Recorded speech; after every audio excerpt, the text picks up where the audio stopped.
नमस्कार, अब देखना शुरू कर चुके हैं द खबर अपडेट्स। अभी मैं कोडरमा जिला में मौजूद हूँ। आप ये देखिए, हमारे साथ सुमन मैम है। आज अंतर्राष्ट्रीय महिला दिवस है और आज इनसे बातचीत करने का मौका मिला है। महिलाओं को एक सम्मान की दृष्टि से देखा जाता है। हालांकि भारत एक ऐसा देश है जहां महिलाओं को देवी के रूप में देखा जाता है। तो आइए इनसे बातचीत करते हैं और जानते हैं कि इस मुकाम तक ये पहुंची कैसे और इनके मुकाम के पीछे का संघर्ष क्या है। तो सबसे पहले चैनल में स्वागत है मैडम। पहले तो हमारे दर्शकों को एक संक्षिप्त परिचय दीजिए। मैं सुमन कुमारी, डिस्ट्रिक्ट कोऑर्डिनेटर स्वच्छ भारत मिशन ग्रामीण पेयजल एवं स्वच्छता विभाग में कार्यरत हूँ पिछले 2.5 साल से कोडरमा में। तो बताइए मैडम कि आज तक का सफर आपने कैसे तय किया और सबसे पहले देश की महिलाओं को क्या संदेश देना चाहेंगे? अंतर्राष्ट्रीय महिला दिवस के अवसर पे जितनी भी हमारी महिलाएं हैं, हमारी बेटियां हैं, सभी को हार्दिक शुभकामनाएं, बधाइयां। महिला होना अपने आप में एक संघर्ष की कहानी है और खास करके बस उस परिवेश में जन्म लेना जो बिल्कुल सुदूरवर्ती गांव है। तो मैं अकबरपुर नवादा जिला में अकबरपुर ब्लॉक में मेरा जन्म स्थान है और हम सिर्फ बहनें हम थे, हमारा कोई भाई भी नहीं था। और जब मैं इंटर में गई फर्स्ट ईयर में तो मेरे फादर का अचानक देहांत हो गया और उसके बाद लगा कि हमारा जीवन यहीं पे रुक गया है। लेकिन फिर हमारी माँ हमें संभाली, हम लोगों को, हम लोग 7 बहनें थे सभी को, और एक हिम्मत दी और प्रेरणा स्रोत बनी। और फिर हम अपना पढ़ाई कंटिन्यू जारी रखे। और उस समय अकबरपुर में कोई कॉलेज नहीं था, सिर्फ इंटर मैट्रिक तक का ही व्यवस्था था। तो हम लोग वहाँ से मैं 20 किलोमीटर नवादा जाती थी पर डे कॉलेज करने के लिए। और अगर उस 98 की ये बात है तो उस समय ये आज का माहौल नहीं था, इतने खुले हुए वातावरण नहीं थे। तो बहुत सारे कमेंट भी होते थे कि नहीं पढ़ाई करने जाती है, क्या करने जाती है, इन लोग को तो छूट मिला हुआ है।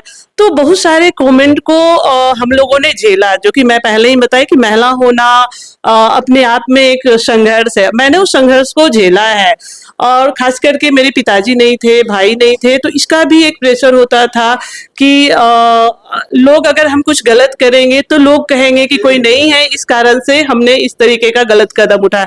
तो हमारी समाज में भी एक मर्यादा, एक प्रतिष्ठा बनी रहे।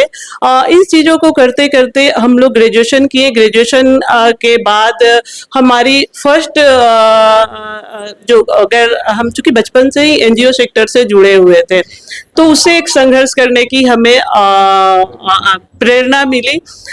फिर ग्रेजुएशन हो गई, शादी के बाद हमें सपोर्ट मिला मेरे हस्बैंड का और मैं डबल एमए की नालंदा में, नालंदा इंदिरा गांधी ओपन यूनिवर्सिटी से सोशियोलॉजी से और रूरल डेवलपमेंट से अपने बच्चों को, अपने परिवार को संभालते हुए। और 2008 में मेरा पहला पोस्टिंग हुआ था नवादा में ही वुमेन हेल्पलाइन में, महिलाओं का, जहां महिलाओं के साथ हिंसा होती है। तो उस दौरान हमारे पास ऐसे ऐसे केसेस आते थे जो मेरे एकदम अंदर से आत्मा को झकझोर देती थी। तो फिर भी हमने बहुत उस समय भी काम किया, संघर्ष किया, लेकिन कुछ फैमिली से फिर हम उस ये को चूंकि अभी हमको लगा कि परिवार हमारे लिए प्राथमिकता है तो हम वहाँ से ड्रॉप ले लिए और 2015 से हम कंटिन्यू झारखंड आ गए हैं। 8 साल हम गिरिडीह में थे और वहाँ भी हम पेयजल स्वच्छता विभाग में काम किए और अभी 2.5 साल से हम यहाँ हैं और हम इस मुकाम पे आज पहुँचे हैं। हमें अपने आप में गर्व होता है कि हमने हर मुसीबत, हर संघर्ष को पार करके आज यहाँ तक पहुँचा है।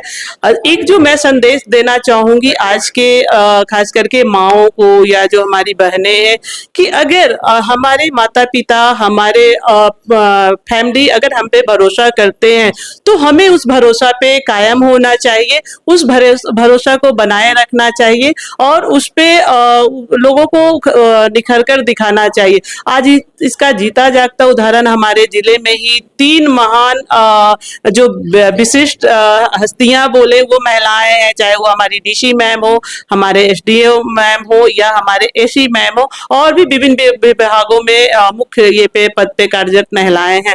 तो इन सभी से प्रेरणा लेने की जरूरत है, सीख लेने की जरूरत है। एक चीज मैं जानना चाहूंगा, आपने कहा कि नहीं काफी संघर्ष के साथ ऐसे पहले देखा जाता था कि कॉलेजेस होते थे काफी दूर दूर हुआ करते थे, आपके लिए कितना चुनौतीपूर्ण होता था कि भाई घर को भी मैनेज करना है, पढ़ाई को भी मैनेज करना है।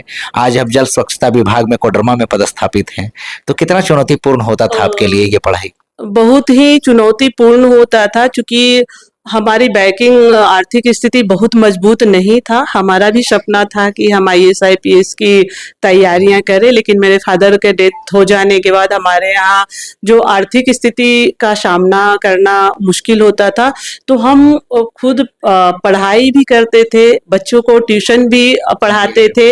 स्कूल में भी हम 98 में 20 रुपया प्रतिदिन के ये पे हमने स्कूल में जॉब शुरू किया था, और पर डे हमको 20 रुपया मिलता था। छुट्टी के दिन नहीं मिलता था पैसा, संडे का या जो सब, तो 600 रुपया उस समय हमको मिलता था। उसी पैसे से हम अपना ग्रेजुएशन का फीस भरते थे, पढ़ाई करते थे। और इस तरीके से, और चूंकि उस समय कॉलेज नहीं था, बस से हमको डेली जाना होता था। हमको याद है 20 रुपया भाड़ा होता था, तो हम लोगों को 10 रुपया हम लोगों से लेते थे बस वाले। कभी कभी सीट नहीं मिलती थी, खड़ा जाते थे। बहुत सारे मतलब असामाजिक तत्व के लोगों का भी सामना करना पड़ता था। तो उन सभी चुनौतियों को सामना किए हैं संघर्ष करके, और भगवान का आशीर्वाद, मेरे पिताजी का आशीर्वाद हमारे साथ था कि आज हम उस चुनौती को पूरा करके यहाँ तक पहुंचे। तो काफी संघर्षशील था। आज ये खुशी है कि आज कम से कम गाँव में 10+2 विद्यालय है। हर एक गांव में, चाहे वो बिहार हो, झारखंड हो, कहीं भी हो। लेकिन हमारे समय में 25 साल पहले ये चीजें नहीं थी। तो और हम अपने प्रखंड की अकेले लड़की थे उस समय, जो पूरा मैट्रिक का एग्जाम में पास किए थे, और अकेले लड़की थे जो कॉलेज जाते थे। तो अपने आप में ये एक बड़ा संघर्ष, परिवार के भी ये को सवालों का जवाब देना पड़ता था। माँ के ऊपर प्रेशर रहता था कि बेटी को आप क्यों एडमिशन करवाए हैं, कुछ 19-20 हो जाएगा। तो बहुत सारी चीजों का सामना किया, लेकिन भगवान का आशीर्वाद कि अगर हम सोचते हैं कि उस समय अगर हम अपने एजुकेशन रोक देते तो शायद हम इस मुकाम पे नहीं होते।